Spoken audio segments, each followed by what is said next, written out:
Chucrute FC é um podcast em parceria com Alemanha FC, Fußball BR e Rádio MW.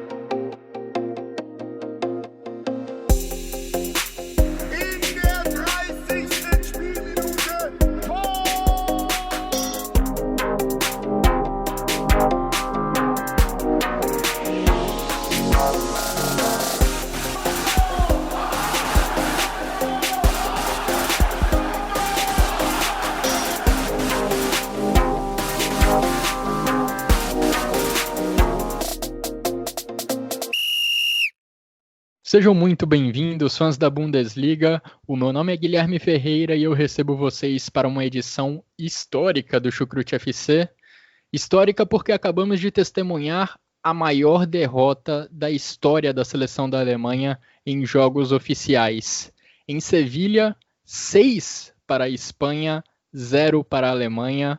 Uma vergonha, um placar desastroso para a equipe de Joachim Löw, que chegou à partida com esperanças de se classificar para as semifinais da Liga das Nações, precisava só de um empate para isso, mas acaba saindo do território espanhol com uma sacolada de gols, com uma das piores derrotas da sua história, estatisticamente, pelo desempenho, por qualquer prisma que você olhe. É definitivamente uma das piores derrotas da história da seleção da Alemanha. E para me ajudar a dissecar o que houve com a seleção da Alemanha nessa partida e também ao longo desse ano de 2020, eu recebo o Jonathan Gonçalves, também integrante daqui do Chucrute FC. Tudo bem com você, Jonathan? Seja muito bem-vindo. Bom, comigo tudo bem, Guilherme, mas com a seleção da Alemanha, nada, né? Pois é. Depois de tomar um 6-0 desse para a Espanha. Mas antes de mais nada, aí me apresentar, sou Jonathan Gonçalves. Olá a todos os ouvintes do Chucrute. E é aquilo, né? A confirmação daquilo que a gente já vem falando há um longo tempo aí. Joachim Löw não dá mais. Eu acredito até que ele vai ficar até a Eurocopa, mas não tem um futuro longo pela frente. Acho que já é fim de ciclo. Já deveria ter acontecido esse fim, mas aí cada vez mais a gente vai se confirmando com isso. E para você ver, né, o próprio Gerd Wenzel postou lá no Twitter que a Alemanha não perde desde 1934 por 6-0 contra a Áustria, e agora em 2020 perdendo dessa forma diante da Espanha, sem jogar um futebol típico alemão, não é um futebol típico alemão. Triste, né? Nesse episódio vai ter muita corneta, hein? Já avisei. Joachim Löw não dá para você. E tem alguns jogadores também que vamos lá, né? Tem que jogar.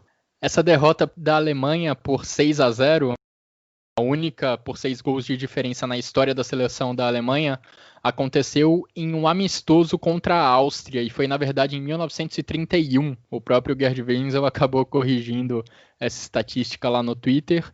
E é um jogo que, de fato, levanta muitas estatísticas históricas, muitas estatísticas de fatos que não acontecem há muito tempo ou nunca aconteceram.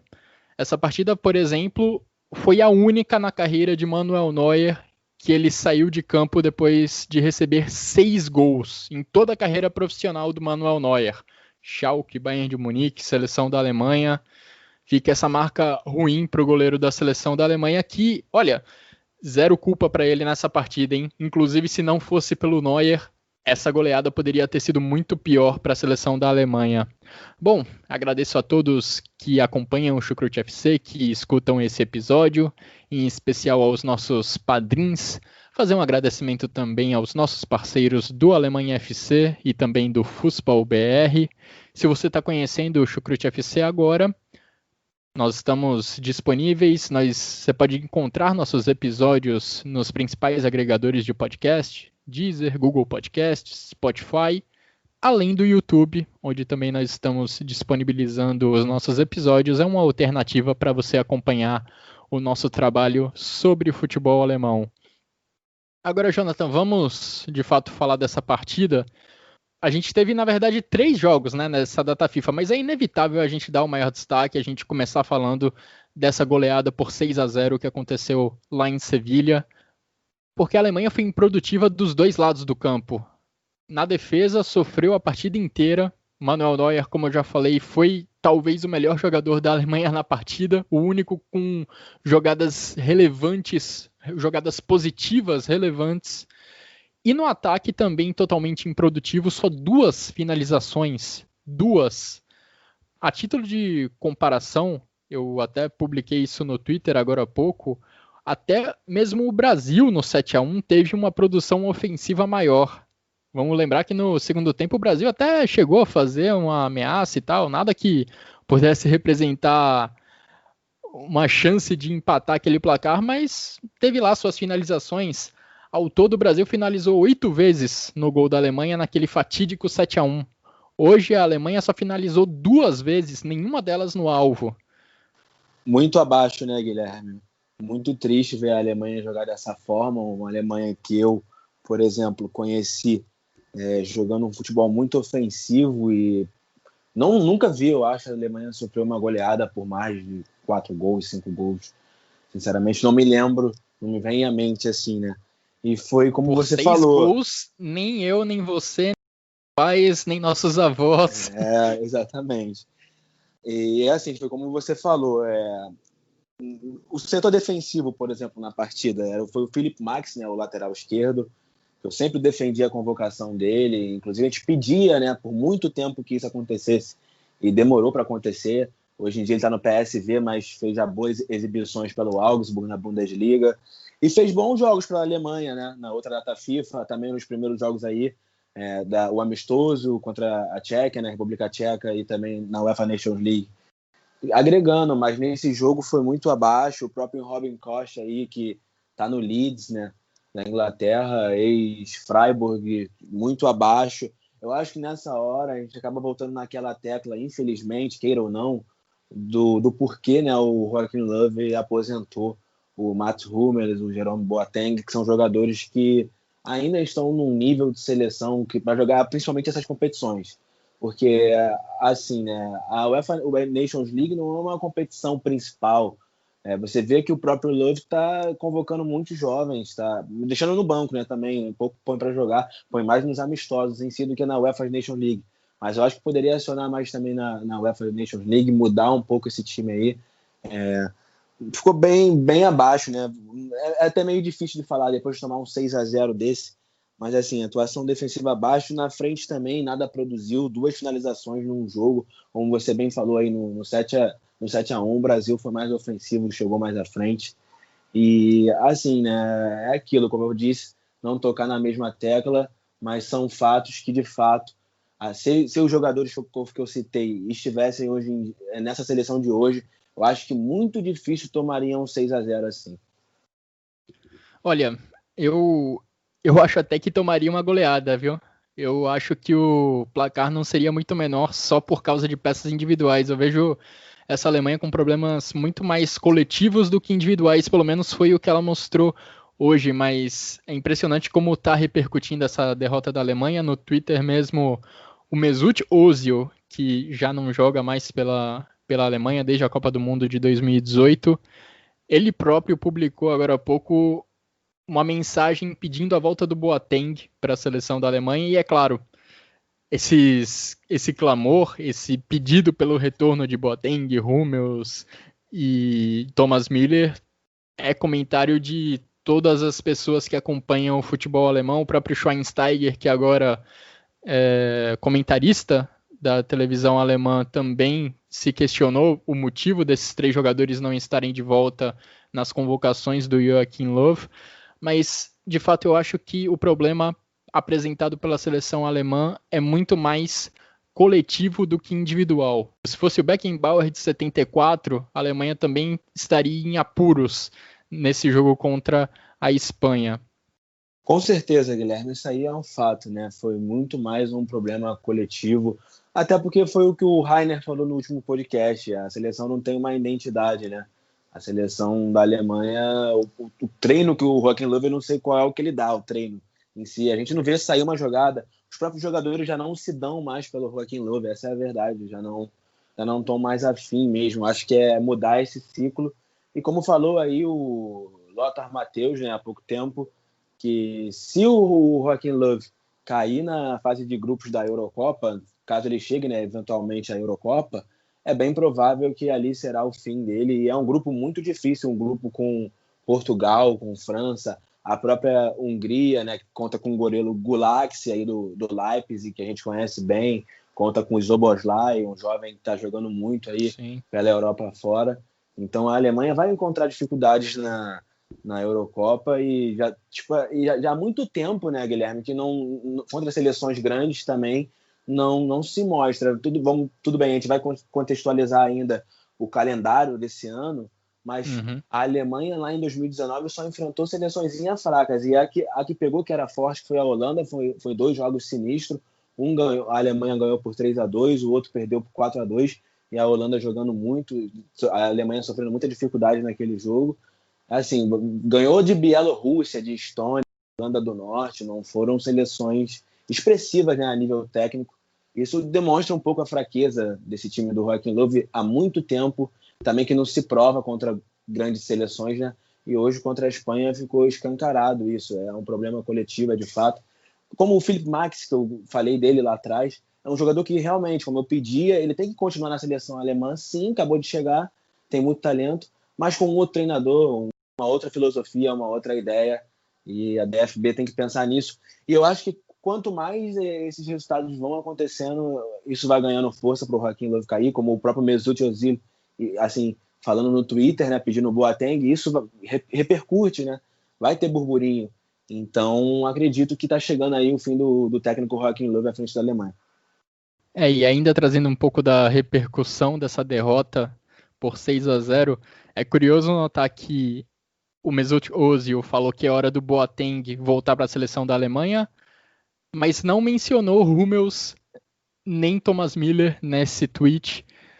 Mesut Özil, que esses dias também se envolveu numa discussão até besta no Twitter, mas que mostrou uma relação não muito amigável com o Toni Kroos.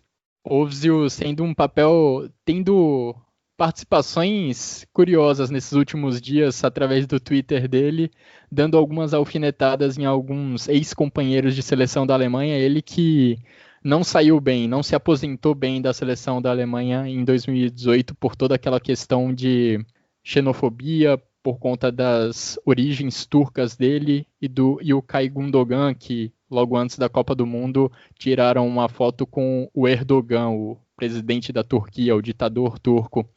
Mas bem, falando um pouco dessa partida contra a Espanha, eu falo que foi muito mais um desastre coletivo da seleção da Alemanha, porque a gente via um time que ocupava o campo de ataque tentando marcar lá na frente, mas era impressionante a facilidade da seleção da Espanha para sair dessa armadilha que o Joachim Löw tentou aprontar para a equipe adversária. E muitas vezes você via jogadores espanhóis com liberdade para receber a bola, girar e avançar em velocidade.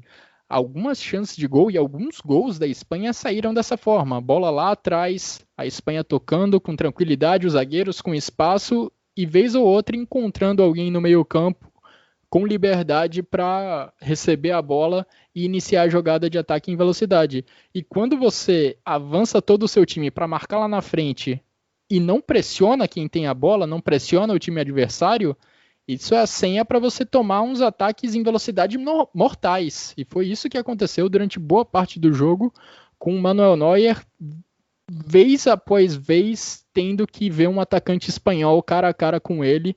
A Alemanha tomou alguns gols dessa forma e foi basicamente isso que acabou matando a equipe logo no primeiro tempo, com a Espanha de cara abrindo uma vantagem enorme no placar. E na coletiva de imprensa do Joachim Löw, que está, acredito eu, ainda acontecendo nesse momento, ele chegou a ser questionado se ele se sentia inseguro nessa posição de treinador da seleção da Alemanha. Ele disse que é uma questão que deve ser feita a outras pessoas. Pois bem, o Oliver Bierhoff, que é o comandante da seleção da Alemanha, uma espécie de gerente, está acima do Joachim Löw na hierarquia, ele disse que ainda confiam no Joachim Löw, sem dúvidas. Mas olha, eu já começo a ter as minhas dúvidas, Jonathan.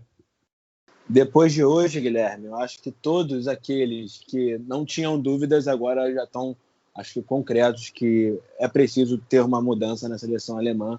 É muito evidente isso acho que até para quem não é de fato alemão, para quem não torce para a Alemanha, por exemplo, para quem gosta de futebol, analisa futebol, que as coisas precisam mudar e que o ciclo do LoL já se foi desde 2006 à frente da Alemanha, né? Um trabalho que até teve seus bons frutos, mas sempre contando também, né, o Joachim Löw com um pouco, acho que com questões que não era só da mão dele, né? Teve o caso do Hansi Flick ser um bom treinador adjunto, né, um bom auxiliar. Teve também a qualidade de seus jogadores, a fase deles, o próprio Mesut Özil jogando um futebol de alto nível em 2010, também já não o mesmo em 2014, mas com um bom nível. O próprio Thomas Müller, que ele aí que fez questão de aposentar, né? Foi um cara que tomou decisões também, acho, bem precipitadas. Foi, como já falei, ele não precisava aposentar ninguém, era simplesmente não chamar na lista, chamava uma vez ou outra. Sim. Entendeu? Foi totalmente desnecessário e ele não tem que estar mais nessa seleção, né? A Espanha fez o que tinha que ser feito, tem uma seleção jovem, uma seleção muito boa, que conta aí com o Dani Olmo, né? O Dani Olmo que a gente sempre elogia aqui no Chucrute FC, né? E fez uma boa partida, o zagueirão também lá, o capitão, né? O Sérgio Ramos, um grande jogador também, eu, apesar de não gostar muito do caráter em si dele, de algumas questões que já vimos em campo, né? Das atitudes dele, mas é inegável que é um dos melhores defensores zagueiros da história do futebol. Ferran Torres também, que é um jovem do Manchester City, que fez 3 gols no jogo, né? Impressionante como jogou. No Manchester City ainda não tá brilhando tanto assim, mas já alguns lances, já fez bons lances, mas ainda não tá brilhando tanto, mas acredito que vai vingar, sim, é um grande jogador. Desde a época do Valência mostrava sua qualidade. O Canales foi uma pena, né? Já falando um pouco mais do jogo em si, que foi um jogador que se machucou lá no começo da partida para a Espanha. Foi uma pena para a Espanha, né? Não para a Alemanha em si, ou quer dizer, falando também do jogador, né? Do ser humano em si, uma grande pena. O jogador ter se lesionado e vive boa fase no grupo, quer dizer, no clube dele lá na Espanha. E também o Rodri, foi um jogador que eu percebi que anulou bastante ali aquele meio-campo da Alemanha, que eu não gostei muito da atuação do Gundogan também, não senti vontade. Eu vi um momento que foi bem no início do jogo, um lateral para se bater, que 2 espanhóis fechavam os 2 alemães que estavam à frente, que se eu não me engano era o Werner e o Sané, e o Gundogan poderia aparecer como uma terceira opção, era só ele dar 3 passos para frente num piquezinho assim, trote, mas ele não fez questão de fazer isso. Aí a gente já percebe a vontade do jogador, né, Guilherme? Precisa de mudança, né? E eu já te faço uma pergunta, tendo assim também em vista os últimos 2 anos. A Alemanha não se prova, né? Não se prova diante de seleções grandes, e você acha que na Euro, com o Joachim Löw, vai conseguir aí bons resultados? É cravar, né? Porque é tudo muito em cima. É difícil acreditar que a Alemanha vai conseguir um bom resultado na Euro diante do que ela apresentou esse ano. Vamos repassar, inclusive, como foi o retrospecto da Alemanha em 2020, um ano muito diferente, em que todos os 8 jogos da Alemanha aconteceram no segundo semestre. Foram ao todo 8 jogos, com 3 vitórias, 4 empates e uma única derrota, mas essa derrota que vale por algumas, justamente essa por 6-0 diante da Espanha. E mesmo nas vitórias, nos empates que a seleção da Alemanha teve, Jonathan, a gente não viu um desempenho de alto nível. A Alemanha venceu a Ucrânia 2 vezes e a Tchequia nessa data FIFA. Não foram boas apresentações, na sua maioria, que a Alemanha teve nesse ano de 2020. Um ano completamente fora do normal, mas que a gente entende que a Alemanha poderia ter mostrado algo a mais dentro dessa perspectiva de renovação. A gente vê que desde 2018 a Alemanha tenta mudar o seu estilo de jogo, o Joachim Löw tenta dar uma nova cara a essa seleção da Alemanha, e eu acho que a gente vê de que forma ele tenta mudar a seleção da Alemanha, mas de fato essa nova cara ainda não está sendo bem executada. Essa nova engrenagem, essas novas engrenagens que o Joachim Löw está tentando colocar no time ainda não funcionam da forma como deveriam funcionar. Em 2018, a gente teve Alemanha e Espanha, um pouco antes da Copa do Mundo, que foi um jogo excelente, com 2 equipes que naquela época se mostravam como francas candidatas ao título mundial lá da Rússia. Alguns meses depois a gente viu que que as duas seleções ainda precisavam melhorar muito, mas naquele amistoso, um pouco antes da Copa de 2018, um empate em 1-1 entre Alemanha e Espanha, eram duas equipes que jogavam com um estilo até parecido, duas equipes que buscavam ter muito a posse de bola. A Alemanha levou esse estilo de jogo para a Copa do Mundo, acabou fracassando lá, e desde então o Joachim Löw tenta dar uma nova cara à equipe, uma equipe que em vez de ter a posse de bola o tempo inteiro e empurrar o adversário para trás, deixar ele lá atrás o tempo inteiro, é uma equipe que não faz tanta questão de ter a bola, recua, tenta recuperar lá atrás para acionar a velocidade do seu trio de atacantes. No caso de hoje, Werner, Gnabry e Sané. E até alguns gols da Alemanha nesse ciclo de 2018 para cá tem bem a cara desse estilo de jogo, usando a velocidade desses três atacantes, usando o ritmo deles, que é muito grande, a qualidade também está ali. Até contra a Ucrânia a gente viu o gol surgindo dessa forma, usando a velocidade dos atacantes. Mas para você conseguir armar contra-ataques, você precisa roubar a bola em lugares perigosos para iniciar essas jogadas em velocidade. E isso contra a Espanha hoje definitivamente não aconteceu. Foi um time que foi muito leve na marcação. Isso começa lá dos atacantes. É uma questão também de pressionar mais o adversário, uma questão de ter um time melhor organizado para pressionar lá na frente. E também uma questão coletiva, né? Todo mundo tem que contribuir nessa fase do jogo. Então, é um time que tenta mudar desde 2018, que o Joachim Löw tenta dar uma nova cara, mas essa nova cara ainda está muito pálida, ainda não funciona bem, e o Joachim Löw precisa melhorar muito esse time, caso ele queira fazer uma boa campanha na Euro do próximo ano. Precisa melhorar e muito, mas eu, falando da minha parte, torço para que antes da Euro ele caia, mas eu acho muito difícil, já conhecendo um pouco da cultura alemã, da filosofia, as coisas terem datas, assim, serem bem certas. Eu acho que eles vão dar esse tempo para ele, pelo que ele já fez, também de ser grato, chega até a Euro e aqui vai ser o fim. Eu acho que vai ser bem assim. E eu espero que não seja um desastre na Euro, né? Mas eu acho muito difícil.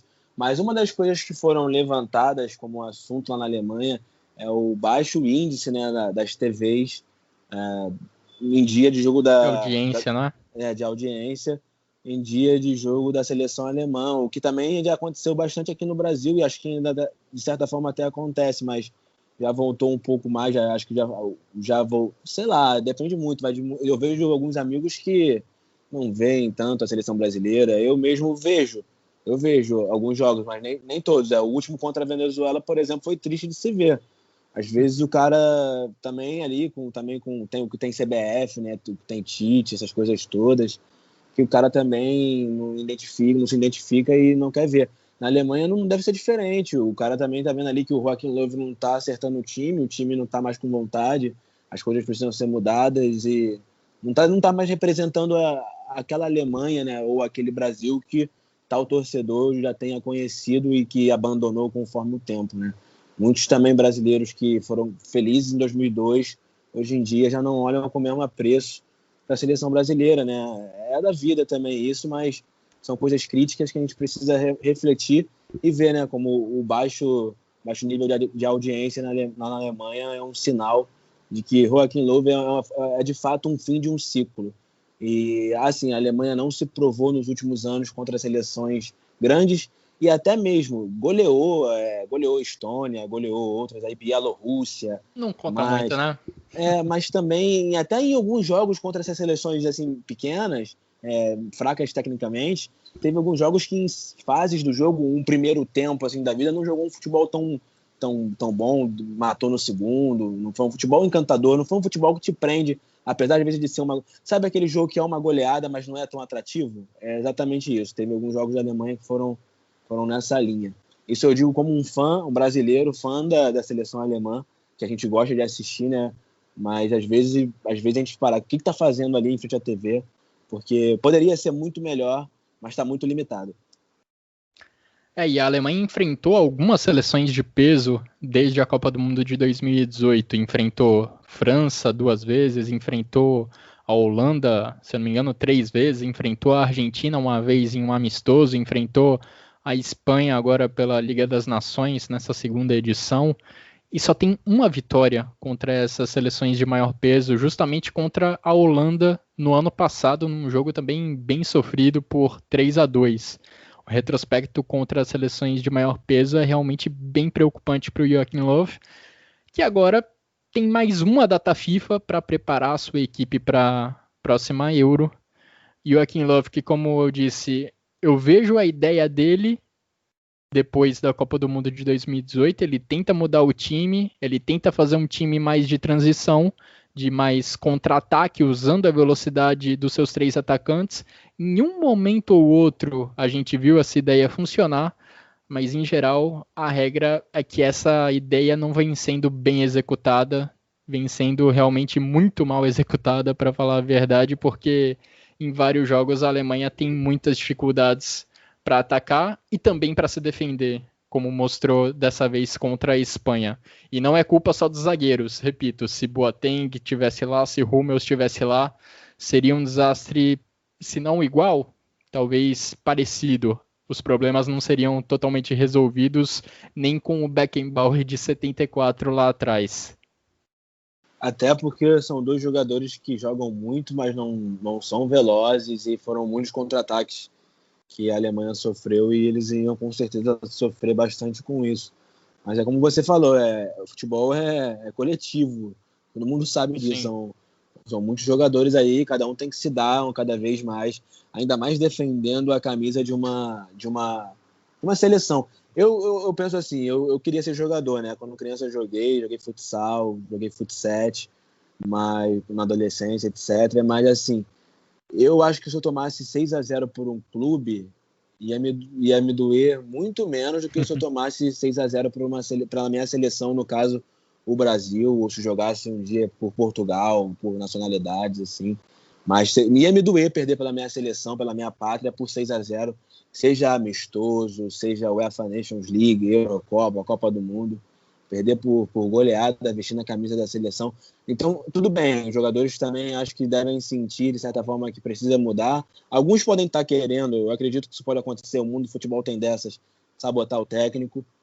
Gente ali antiga, Toni Kroos, não sei, uma pessoa um pouco controversa, uma pessoa que deve ser um pouco difícil de se lidar, pode ser 2 caras dentro de um vestiário. O Gundogan, que é um jogador também mais antigo, teve o problema todo. Naquele problema todo do Erdogan, ele foi um cara que foi silencioso e tá por baixo até hoje, sabe? Tipo assim, por baixo que eu digo, em relação a holofotes de polêmicas. Um jogador mas é antigo já na seleção alemã, desde 2012, 11 na seleção alemã. Então já conhece ali a parte interna. Eu acho que também vai muito desse lado, sabe, Guilherme? Ali o Oliver Bierhoff, a comissão da DFB, tudo mais ali.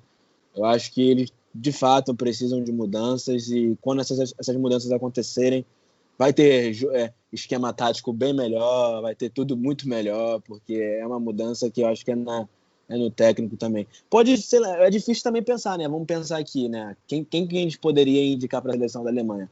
Num futuro daqui a um ano e meio, eu indicaria o Jürgen Klopp, mas eu acho muito difícil que ele queira sair do Liverpool, a não ser que as coisas... A não ser que as coisas, tipo assim, vá mal lá no Liverpool por algum motivo, ele não ganhe títulos, e também queira, de fato, treinar a seleção do país dele. Acho que todos os nomes, os principais nomes de treinadores alemães estão com cargo no momento e acho que todos eles muito bem ocupados, né? Seja o Klopp com o Liverpool ou o Hansi Flick com o Bayern de Munique. Não vejo muita saída, talvez até por isso a DFB vá seguir com Joachim Löw até pelo menos a próxima Euro. E o Bierhoff também falou na coletiva de imprensa depois do jogo contra a Espanha que quando você pensa no treinador da seleção do país, você tem que pensar e analisar torneio a torneio. E ele fala em alcançar o máximo possível com esse time na próxima Euro. Então eu acho que esse é o pensamento, ficar com o Löw até a Euro, e aí a partir da Euro, a partir do desempenho que a Alemanha mostrar nessa competição, avaliar esses últimos 2 anos do Joachim Löw. Na verdade, em 2021 já vão ser os últimos 3 anos, né, para decidir pelo fim do trabalho ou pela continuidade. Bom, a Alemanha então vai se acostumando a dar alguns vexames, né, nos últimos anos. Tivemos a Copa do Mundo de 2018, com a eliminação ainda na fase de grupos, com aquela derrota para a Coreia do Sul por 2-0. Na primeira edição da Liga das Nações, a Alemanha foi rebaixada no seu grupo, o grupo que tinha França e Holanda, além da Alemanha, eram apenas 3 países por grupo. E agora, nessa segunda edição da Liga das Nações, a Alemanha chegou à última rodada ainda com a chance de avançar para a semifinal, mas acabou passando por esse episódio triste, esse episódio lamentável dessa derrota por 6-0 contra a Espanha. Mais um capítulo bem, bem ruim da seleção da Alemanha só nos últimos 2-3 anos. Guilherme, vamos caminhando, né, para Eurocopa. Eu tenho acompanhado a seleção portuguesa, até porque é um país que eu passei lá 6 meses e meio, 7 meses, e gostei bastante. Como eu sou um grande aficionado do futebol, é lógico que, de certa forma, peguei muita identificação por vários motivos, né, até mesmo familiares e tudo mais. E Portugal está jogando muito, com muitos bons jogadores.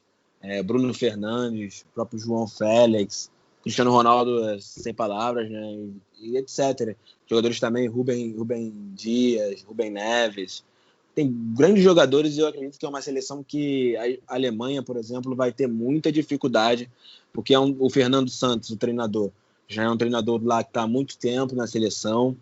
Pode ver aí o trabalho como foi campeão da Eurocopa e da primeira edição da UEFA Nations League. Portugal ganhou os 2 títulos aí em menos de 5 anos, né? Para você ver o nível aí do trabalho do Fernando Santos, um treinador também que parece estar muito, muito tranquilo em relação aos seus jogadores. Por entrevista, você vê que ele tem um domínio ali do que ele está fazendo. Você não vê, eu acho que na mídia portuguesa, acho que pelo menos os portugueses que eu conheço, eu não vejo ninguém questionar o Fernando Santos, por exemplo. Até mesmo quando Portugal perde. Portugal perdeu aí, para a França também nos últimos dias, aí perdeu por 1-0. E não vejo tecer críticas como acontece já com o Joachim Löw, que é um técnico antigo na seleção alemã, e que vai ter também aí, além de Portugal pela frente, vai ter a França, campeã do mundo, um trabalho aí também do Deschamps, bem mais consolidado, também um pouco mais questionado. Talvez o Fernando Santos eu acho que não tem questionação, mas o Deschamps eu já vi. Nem todos os franceses, apesar do título da Copa, gostam dele, mas é um treinador que está lá e tem bom trabalho, vamos dizer assim. A França também não jogou um futebol tão bonito assim de se ver pós-Copa, mas é a seleção que com grandes jogadores. Então a Alemanha vai ter dificuldade. E a Hungria foi aquilo que eu falei, tem alguns nomes individuais, é uma seleção que vai estar com muita vontade. Se eu não me engano, é o segundo ano seguido já da Hungria, estava no grupo de Portugal na última Euro, em 2016. Uma seleção também, de certa forma, um pouco mais experiente e que, se a Alemanha não tiver mudança, se o próprio Joachim Löw não mudar esse time, vai ter mais um vexame, vai ser a eliminação na fase de grupos. A gente fala assim, muito triste, né? Mas é uma realidade. O ciclo do Joachim Löw, que começou lá em 2006, a seleção da Alemanha costuma dar muito tempo para o trabalho dos seus treinadores. Inclusive, a seleção da Alemanha tem pouquíssimos treinadores na sua história, porque os trabalhos costumam ser feitos a longo prazo, dando muito tempo para os treinadores desenvolverem em campo aquilo que eles pensam. E o Joachim Löw vai chegando ao seu 14º, 15º ano como treinador da seleção da Alemanha, no pior momento da sua passagem, né, por esse cargo. Agora, Jonathan, indo um pouco além do futebol, gostaria de falar, para finalizar, encaminhando o final dessa edição do Chucrute FC, sobre 2 problemas que a gente tem visto no calendário do futebol, 2 problemas que a gente vê no futebol como um todo em 2020, que estão sendo um pouco naturalizados nas últimas semanas, nos últimos meses, mas que é sempre importante a gente voltar a tocar nesse ponto, a lembrar deles. Primeiro, o calendário inchado. A gente viu hoje a definição do Mundial de Clubes, que vai acontecer em fevereiro do próximo ano. Terá a participação do Bayern de Munique, o que coloca 2 jogos a mais no calendário da equipe dirigida pelo Hansi Flick, além de uma viagem para o Catar. Isso dentro de um calendário que já estava muito apertado para a equipe do Bayern de Munique, com quase todas as semanas com 2 jogos, jogando quarta e domingo, algo que não é normal na Alemanha. E agora vai ter mais esses 2 compromissos pelo Mundial de Clubes. E é impressionante como nenhuma federação, como nenhuma entidade do futebol cede nos seus esforços para cumprir todo o seu calendário, para fazer todos os jogos que eles estavam prevendo lá em fevereiro, lá em janeiro de 2020. Os jogos que estavam previstos para acontecer entre seleções em março, eles foram repostos agora. Por que as seleções estão jogando 3 vezes nessas datas FIFA? Para repor aqueles jogos que estavam previstos para acontecer em março. O futebol alemão ali até não tem muita brecha, não tem muita margem para diminuir o seu calendário. Vai lá, entre as principais ligas do futebol europeu, a Alemanha é quem tem menos clubes, logo tem menos rodadas na sua liga nacional. A Bundesliga tem 34 rodadas. E a Copa da Alemanha é toda decidida em um jogo. Cada fase, cada duelo é decidido em um jogo, não tem ida e volta. Mas a Supercopa da Alemanha, ninguém sentiria muita falta se ela não acontecesse esse ano, não acontecesse nesta temporada. E a DFL, a Liga Alemã, não cedeu. Ela quis realizar a Supercopa da Alemanha.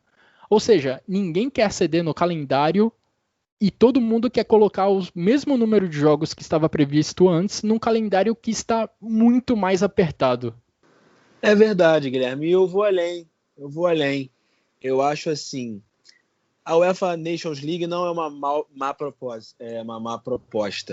Não foi uma má proposta a UEFA Nations League.